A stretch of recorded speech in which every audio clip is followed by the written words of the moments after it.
তুমি লিঙ্কডিনের ভিতরে ঢুকো, লিঙ্কডিনে একটা আইডি খুলো খুব সুন্দরভাবে, খুলে তুমি দেখো বাংলাদেশে কোন কোন সফটওয়্যার কোম্পানিতে কী ধরনের হায়ারিং হয়, তোমাদের ইউনিভার্সিটি সিনিয়র কেউ কোনো কোম্পানিতে কাজ করতেছে কিনা তাদেরকে খুঁজে বের করো, তাদের সাথে কথা বলো, বোঝার চেষ্টা করো ভাই এখানে যাওয়ার জন্য কী ধরনের প্রিপারেশন নিতে হয়, অ্যাটলিস্ট সেটা জানো।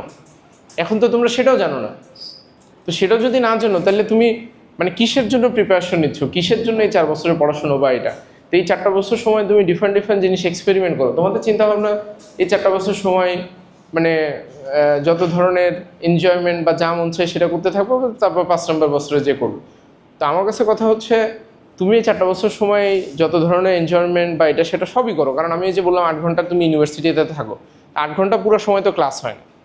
এর ভিতরে ফাঁকা ফাঁকা টাইম থাকে বা ফাঁকা সময় থাকে, সেই সময় তুমি করো, সেই সময় তুমি আড্ডা দাও, করো বা ঘোরাঘুরি করো বা যেটাই করো। আর ঘোরাঘুরি কি প্রত্যেক দিন মানুষ ঘোরাঘুরি করে? সপ্তাহে 1-2 দিন ঘোরাঘুরি করে বা আড্ডা দেয়, বা সেটা দিলে তো সমস্যা নেই, স্টিল তোমার কাছে দেখবে যে অনেক সময় ফাঁকা থাকবে। সেই সময়টাকে তুমি যদি একটু মোটামুটি রিজনেবলভাবে কাজে লাগাও তাহলে তো কিছু না কিছু একটা করা যাবে। মানে আমি বলতেছি না তোমরা সবাই রকেট সায়েন্টিস্ট হয়ে যাও,